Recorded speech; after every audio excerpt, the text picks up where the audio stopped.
Max Scheler. Max Ferdinand Scheler was a German philosopher known for his work in phenomenology, ethics, and philosophical anthropology.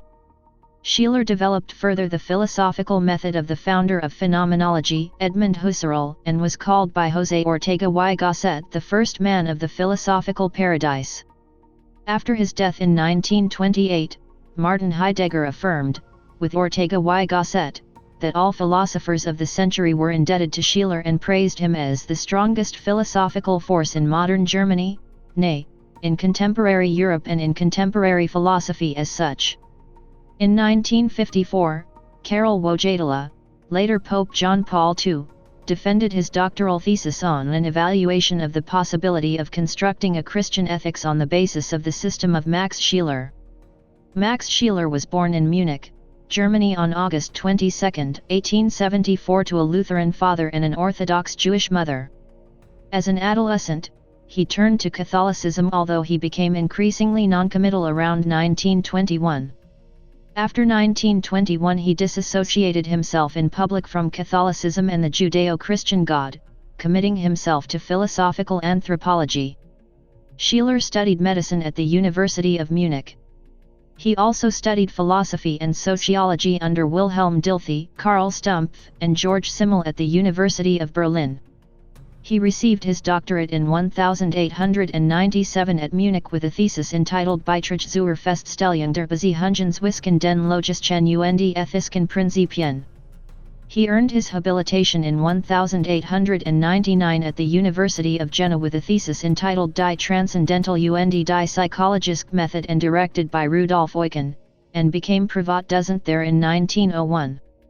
Throughout his life, Scheler entertained a strong interest in the philosophy of American pragmatism. He taught at Jena from 1900 to 1906. From 1907 to 1910, he taught at the University of Munich, where his study of Edmund Husserl's phenomenology deepened.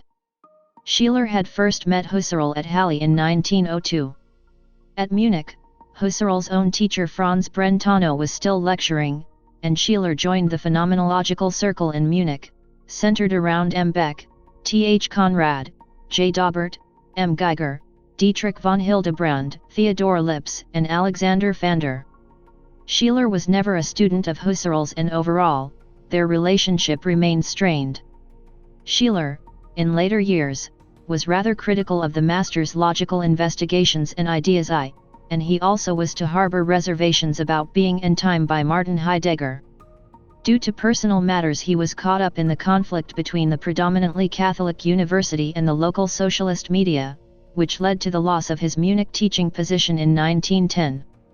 From 1910 to 1911, Scheler briefly lectured at the Philosophical Society of Göttingen, where he made and renewed acquaintances with Theodor Conrad, Hedwig Conrad Martius, Moritz Geiger, Jean Hering, Roman Ingarden, Dietrich von Hildebrand, Husserl, Alexander Koyer, and Adolf Renock.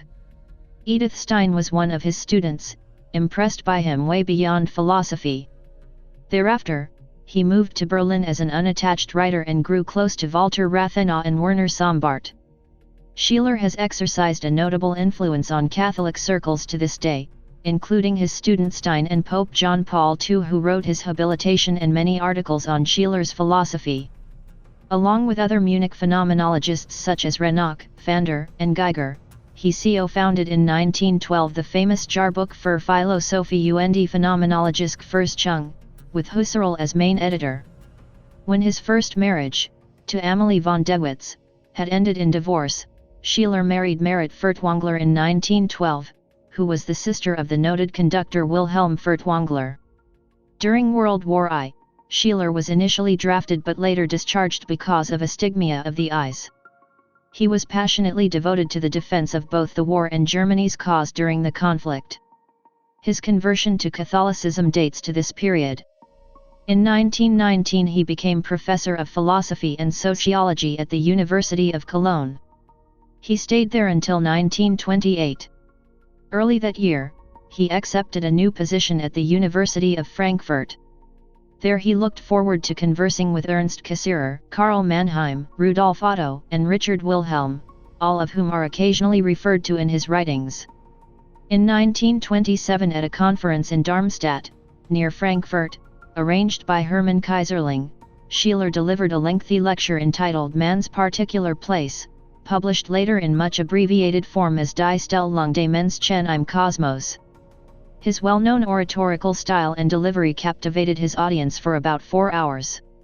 Towards the end of his life, many invitations were extended to him from China, India, Japan, and Russia. On the advice of his physician, he cancelled reservations on the Star Line to the United States. At the time, Scheler increasingly focused on political development.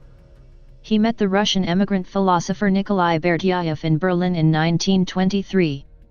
Scheler was the only scholar of rank of the then German intelligentsia who gave warning in public speeches delivered as early as 1927 of the dangers of the growing National Socialist movement and Marxism. Politics and morals, the idea of eternal peace and pacifism were subjects of talks he delivered in Berlin in 1927.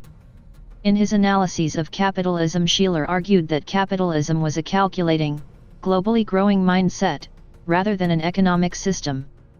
While economic capitalism may have had some roots in ascetic Calvinism, its very mindset, however, is argued by Scheler to have had its origin in modern, subconscious angst as expressed in increasing needs for financial and other securities, for protection and personal safeguards as well as for rational manageability of all entities.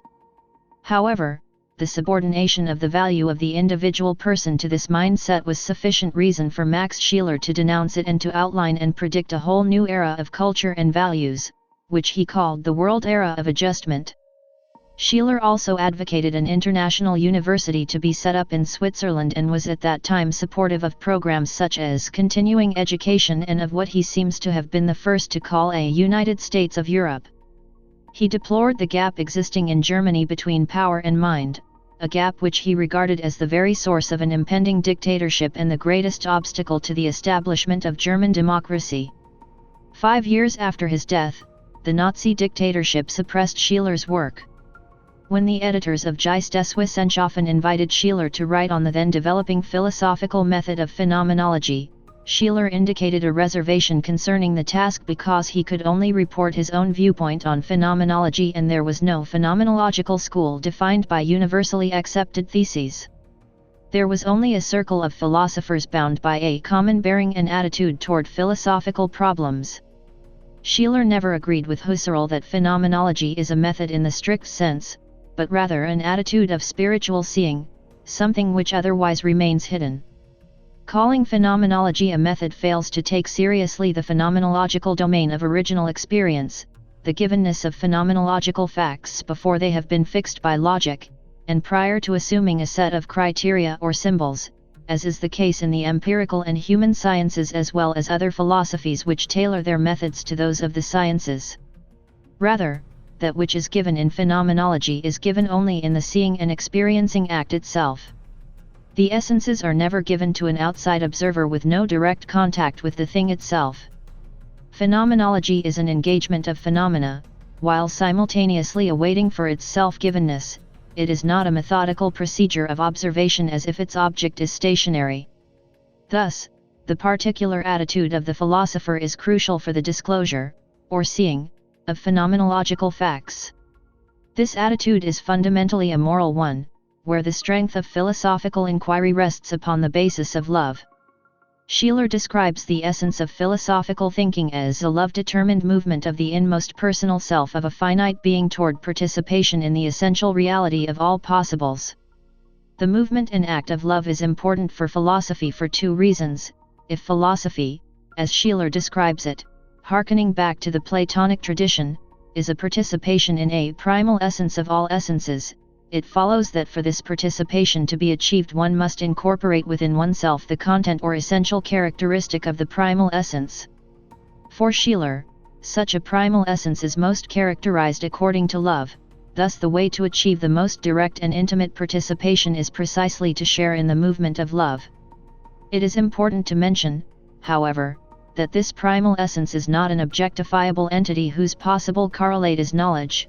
Thus, even if philosophy is always concerned with knowing, as Scheler would concur, nevertheless, reason itself is not the proper participative faculty by which the greatest level of knowing is achieved. Only when reason and logic have behind them the movement of love and the proper moral preconditions can one achieve philosophical knowledge. Love is likewise important insofar as its essence is the condition for the possibility of the givenness of value objects, and especially the givenness of an object in terms of its highest possible value. Love is the movement which brings about the continuous emergence of ever higher value in the object, just as if it was streaming out from the object of its own accord, without any sort of exertion on the part of the lover. True love opens our spiritual eyes to ever higher values in the object loved. Hatred, on the other hand, is the closing off of oneself or closing one's eyes to the world of values. It is in the latter context that value inversions or devaluations become prevalent, and are sometimes solidified as proper in societies. Furthermore, by calling love a movement, Scheler hopes to dispel the interpretation that love and hate are only reactions to felt values rather than the very ground for the possibility of value givenness. Scheler writes, "Love and hate are acts in which the value realm accessible to the feelings of a being is either extended or narrowed. Love and hate are to be distinguished from sensible and even psychical feelings. They are, instead, characterized by an intentional function and therefore must belong to the same anthropological sphere as theoretical consciousness and the acts of willing and thinking." Scheler, therefore, calls love and hate spiritual feelings, and are the basis for an emotive a priori insofar as values, through love, are given in the same manner as our essences, through cognition. In short, love is a value cognition, and insofar as it is determinative of the way in which a philosopher approaches the world, it is also indicative of a phenomenological attitude.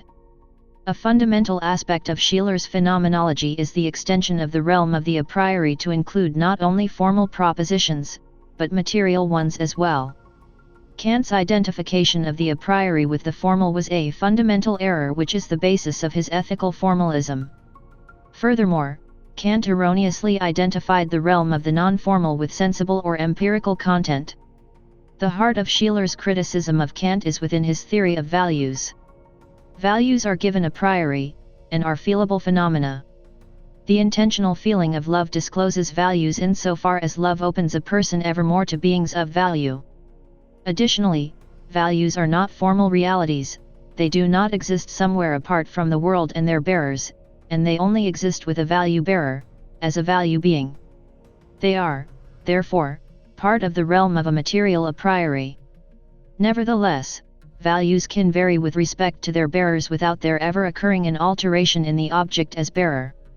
E.g., the value of a specific work of art or specific religious articles may vary according to differences of culture and religion. However, this variation of values with respect to their bearers by no means amounts to the relativity of values as such, but only with respect to the particular value bearer. As such, the values of culture are always spiritual irrespective of the objects that may bear this value, and values of the holy still remain the highest values regardless of their bearers. According to Scheler, the disclosure of the value being of an object precedes representation. The axiological reality of values is given prior to knowing, but, upon being felt through value feeling, can be known. Values and their corresponding disvalues are ranked according to their essential interconnections as follows. Further essential interconnections apply with respect to a value's existence or non-existence, and with respect to values of good and evil. Goodness, however, is not simply attached to an act of willing, but originates ultimately within the disposition or basic moral tenor of the acting person. Accordingly, Scheler argued that most of the older ethical systems fall into axiological error by emphasizing one value rank to the exclusion of the others. A novel aspect of Scheler's ethics is the importance of the kairos or call of the hour. Moral rules cannot guide the person to make ethical choices in difficult, existential life choices. For Scheler, the very capacity to obey rules is rooted in the basic moral tenor of the person. A disorder of the heart occurs whenever a person prefers a value of a lower rank to a higher rank, or a disvalue to a value. The term Wertsen or value being is used by Scheler in many contexts, but his untimely death prevented him from working out an axiological ontology. Another unique and controversial element of Scheler's axiology is the notion of the emotive a priori. Values can only be felt, just as color can only be seen. Reason cannot think values, the mind can only order categories of value after lived experience has happened. For Scheler, the person is the locus of value experience, a timeless act being that acts into time. Scheler's appropriation of a value-based metaphysics renders his phenomenology quite different from the phenomenology of consciousness or the existential analysis of the being in the world of Dasein. Scheler's concept of the lived body was appropriated in the early work of Maurice Merleau-Ponty. Max Scheler extended the phenomenological method to include a reduction of the scientific method too, thus questioning the idea of Husserl that phenomenological philosophy should be pursued as a rigorous science. Natural and scientific attitudes are both phenomenologically counterpositive and hence must be sublated in the advancement of the real phenomenological reduction which, in the eyes of Scheler, has more the shapes of an all-round ascesis rather than a mere logical procedure of suspending the existential judgments. The Wesenskau, according to Scheler, is an act of breaking down the Socian limits of sen A into the essential ontological domain of sen B, in short, an ontological participation of Sosen hidden, seeing the things as such. Scheler planned to publish his major work in Anthropology in 1929, but the completion of such a project was curtailed by his premature death in 1928. Some fragments of such work have been published in Nachlass. In 1924, Man and History, Scheler gave some preliminary statements on the range and goal of philosophical anthropology. In this book, Scheler argues for a tabula rasa of all the inherited prejudices from the three main traditions that have formulated an idea of man: religion, philosophy, and science. Scheler argues that is not enough to just reject such traditions, as did Nietzsche with the Judeo-Christian religion by saying that God is dead. These traditions have impregnated all parts of our culture, and therefore still determine a great deal of the way of thinking even of those that don't believe in the Christian God. To really get freedom from such traditions it is necessary to study and deconstruct them. Scheler says that philosophical anthropology must address the totality of man, while it must be informed by the specialized sciences like biology, psychology, sociology.